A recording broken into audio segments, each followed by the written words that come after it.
Hehehe.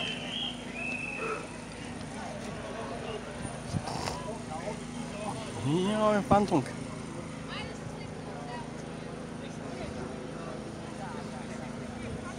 Čekaj. Op. Samo da uvati, da uhvate, da hvate. Cak. Uspio. Hvala puno. Ja, 2 komada. A opet av. Ovako, pa ću duzam sa snimka. Hvala. Evo je. Evo, snimam sad. Ajde, maj snimam.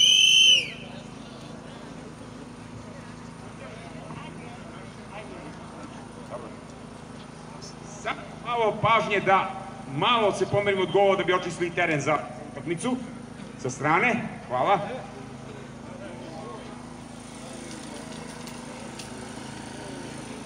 Ajmo da navijamo.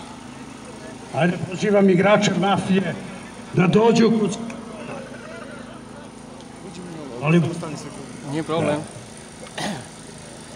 Igrači Mafije da...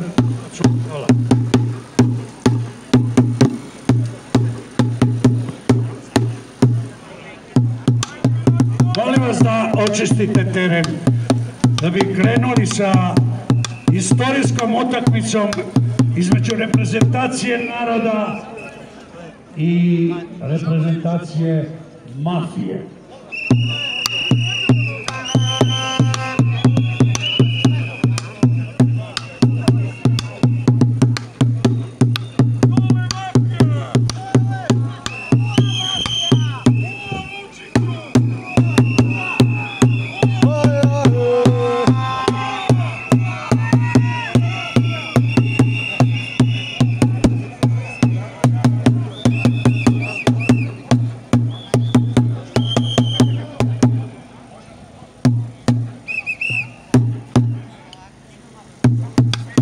Prijatelji sporta,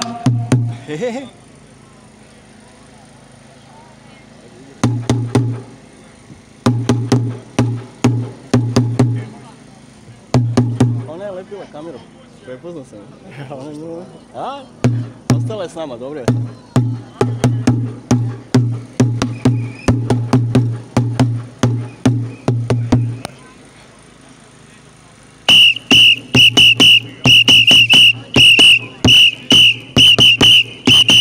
prijatelji sporta, fudbala posebno, dobro veče i dobrodošli na najveći, pravi istorijski spektakl.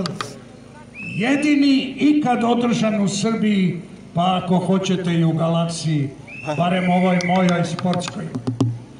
Da biste lakše pratili ovaj najveći spektakl od kada se 2012. godine nebo nad Srbijom zatvorilo, pomagat ću vam ja, Milojko Pantić, i moj asistent, Bata Botafogo od keramike.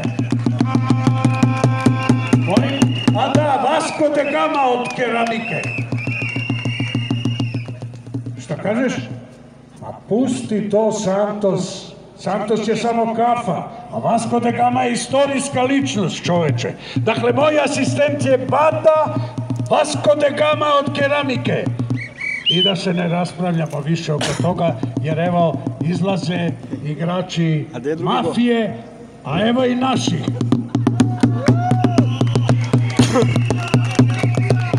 Ljudi moji, da li je ovo reprezentacija Mafije u scenu Srbije? Čak su i sudje Zočići. Pa u sicilijanskoj Mafiji, oni koji su sudili i presuđivali, imali su svoje imena. Nekada Al Capone i Don Vito, Tito, Rina ili Luka Bagsi. Asistent hoće nešto da mi kaže. Reci, Bata Vasko. A da, reče mi da je glavni sudija večerašnje utakmice isto Bagsi, pardon, ne Bagsi, nego doktor Basti Vučić. Jer su mu Amerikanci rekli da šljivovica ubije koronavirus. Bata Vasko de Gama od keramike mi isto tako reče da igrači Mafije nisu svi Vučići i nose dresove da piše Vučić. To ime stavili su da zaplaše protivnike, reprezentaciju naroda. To bi isto bilo kao na teren sa imenom, svi sa imenom Pele. Tako se recimo jedan Vučić u stvari zove Ivica Đačić Vučić. Drugi je Aleksandar Vulin Vučić. Pa Nebojša Stefanov Vučić. Pa onda Branko Stefanov Vučić senior. Tu je kapitan Mafije, Siniša Veliki Vučić, zvani kompletan idiot. Marijan Rističev Vučić. Pa onda Goran Vekić Vučić. Goran Vekić Vučić zvani Fantom. I da ne nabrajam više, važno je da su svi mafijaši. Da sada čujemo himne dve reprezentacije. Najpre, po običaju himna gostujućeg tima, Živeti slobodno, reprezentacija naroda.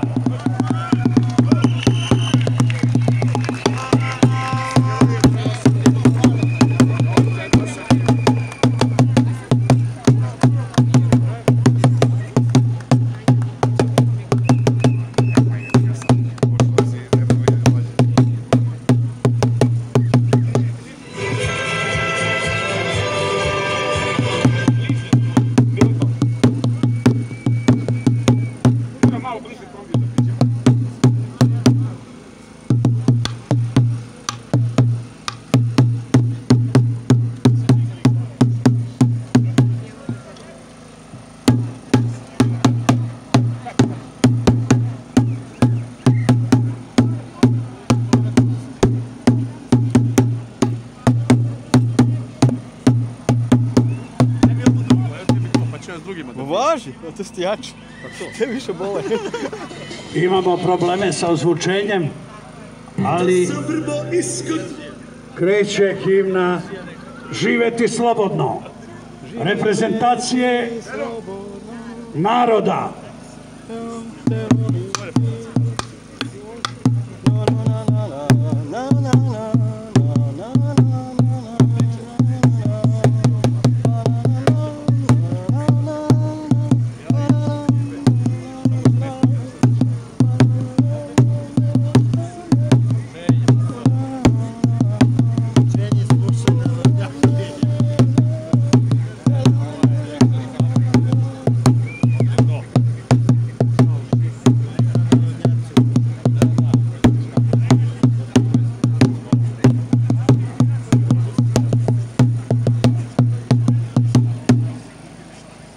Možete malo pridržite, samo snimajte. Pa evo, bilo pa snimajte da malo svira ljudima.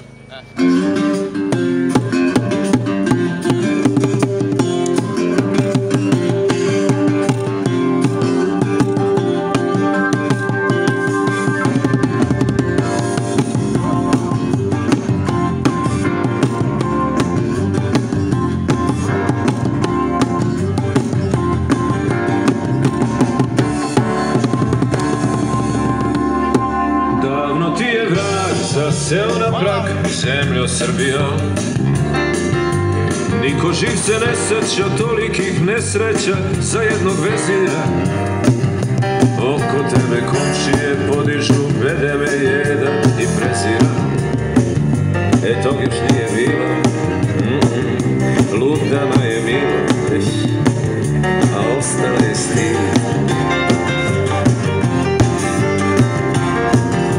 Crne kronike i harmonike, sitan rock'n'roll. Bajke da na kraju po najbolji ostaju, više ne prolaze, ne. S tamne strane globusa bolje se vidi da najbolji odlaze. Pločnici Toronta, oči boje fronta, lozika svih danas. Na šta se priča svodi, parole o slobodi, šetači, preletači, slaba potpora.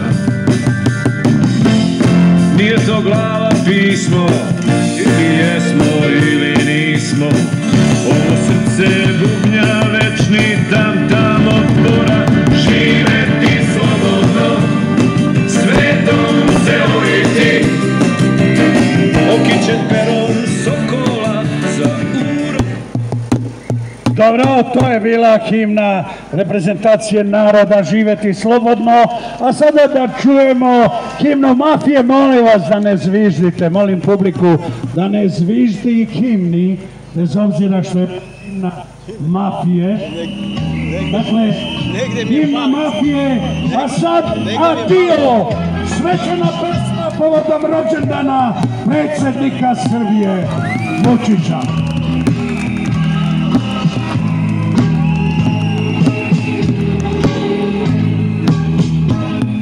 Gledam nepoznata lica, svaki pravi čovek ja bih možda biti. Gledam, ljube se i plaču, putuju s nadom, ja odlazim sam. Gledam, oči dečaku, vraća se detinjstvo, ugašena svetla na peronu. Takva si mladosti, a sad adio, a sad adio.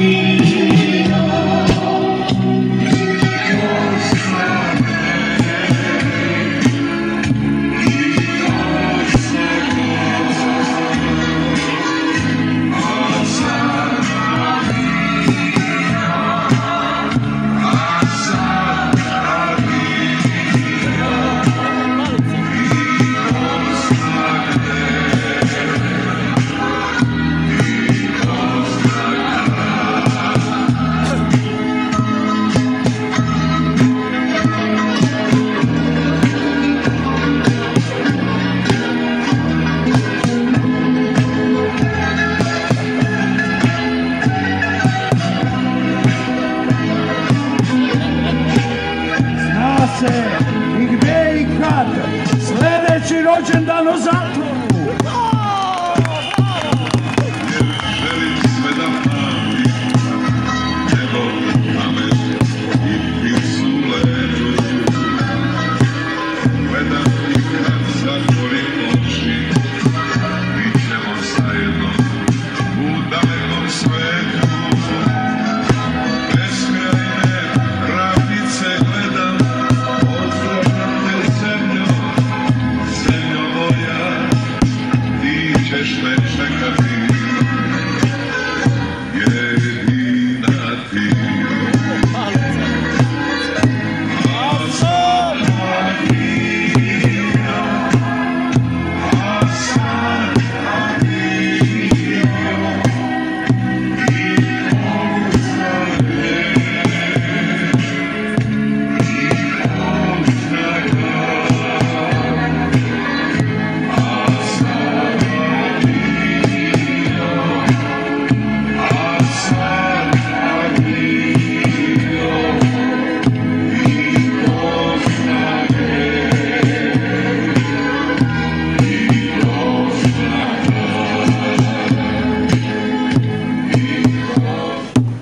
Kaže mi moj asistent Bata Vasko de Gama od Keramike da je za vreme intoniranja himne a sada dio čuo neke izdajnike kako skandiraju "Nosi se Vučiću".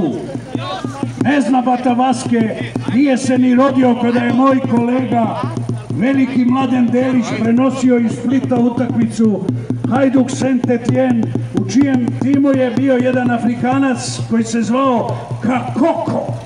Svaki put kada je lopta bila kod njega, Mladen Delić je uzvikivao "Kakoko, Kakoko", a onda da bi svi razumeli objasnio: nije to ono naše kako ko, to je Kakoko. Tako i večeras moj asistent Bata Vasko de Gama od keramike nije razumeo šta ljudi skandiraju. Nije to ono naše pristojno, ma nosi se Vučiću u 3 lepe. To je milozvučno kinesko.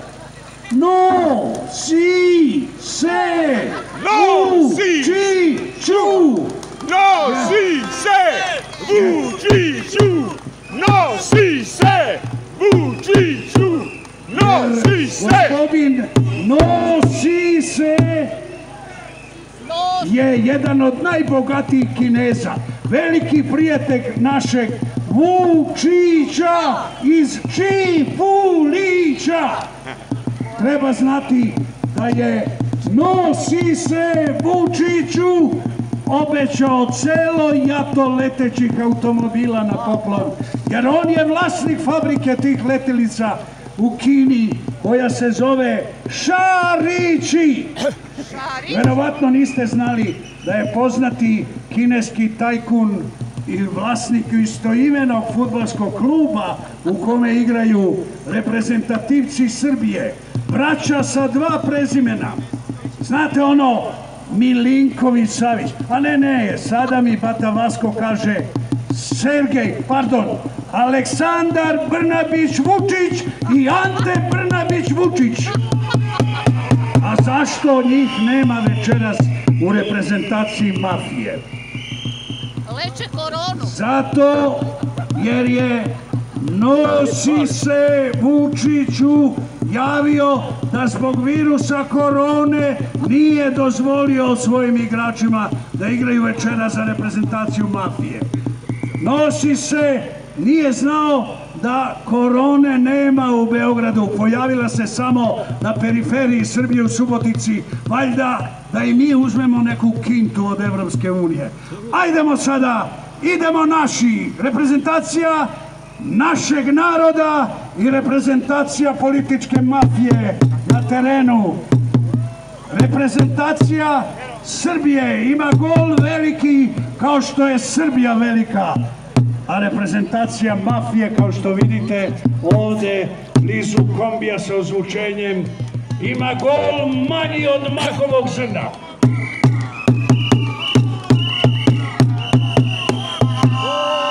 Utakmica je počela, a ja ću u stilu savremenih televizijskih reportera, dok vi gledate to guranje lopte, da vam otkrijem. Nije važno što se na terenu događa, važno je da vam ja otkrijem tajne iz moje dokumentacije. 91. kada se Zvezdi nebo otvorilo, ja sam u ovom zdanju koje se sada zove Predsjedništvo Srbije i u kome od tada, dakle od 90. godina, boravi politička mafija protiv koje večeras igra i igraće dok ga ne pobedi narodna reprezentacija. Evo, odneli su taj mali gol. Vratite gol mafije, molim vas. U toj zgradi sam prvi i jedini put video Tita, Slobu Miloševića.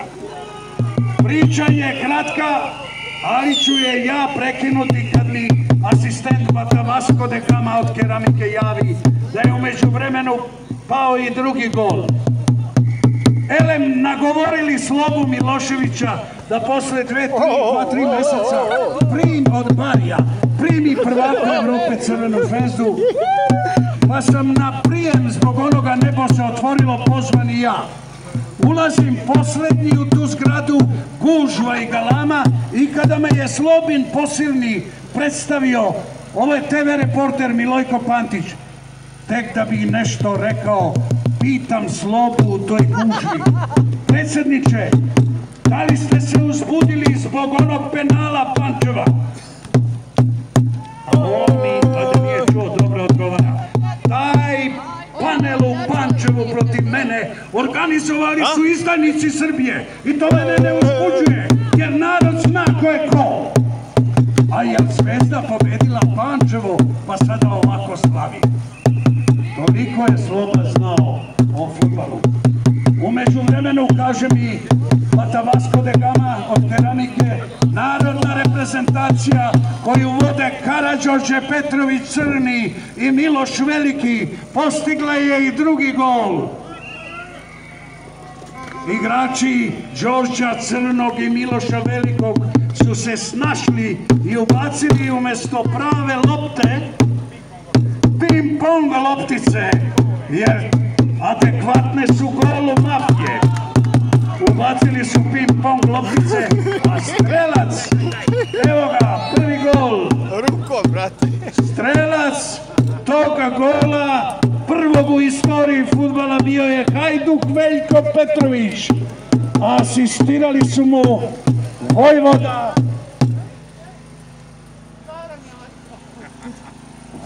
Vojvoda Stevan Sinđelić i Tanas Korajić. Narod je pobedio. Molim, kaže mi asistent Bata Santos, pardon, Vasco de Gama od Keramike, da sam otišao duboko u istoriju i da večeras ne igra sa Dakijama, nego sa Mafijom. Suvenir.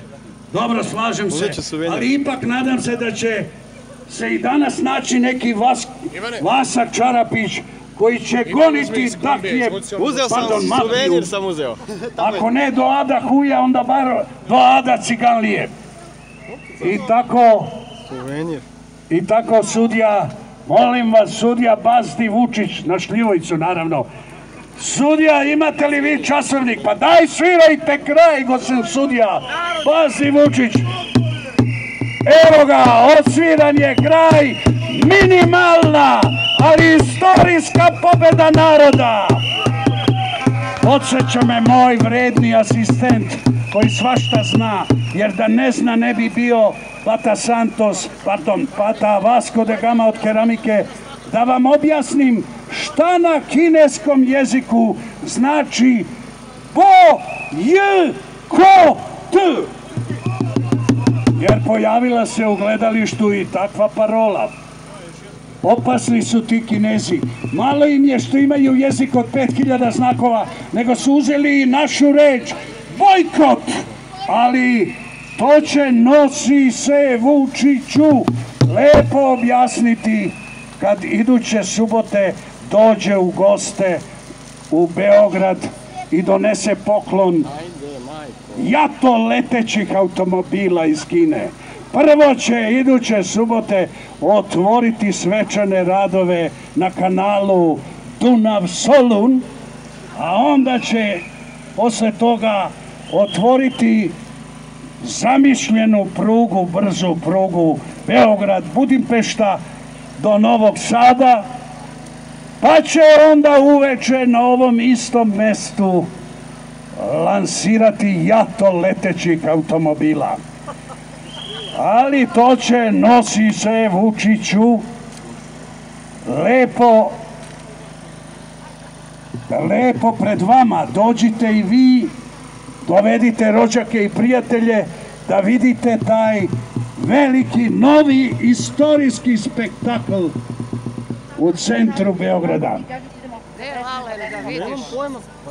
A sada delegacija reprezentacije naroda kao pobedničke reprezentacije nosi predsjedniku Vučiću poklon za 50. rođendan. A to poklon je prava fantomka, original fantomka. Izveš utakmicu bez bubi. Do iduće subote pozdravljaju vas vaši reporteri Bata Santos, Botafogo od Keramike i Milojko Pantić.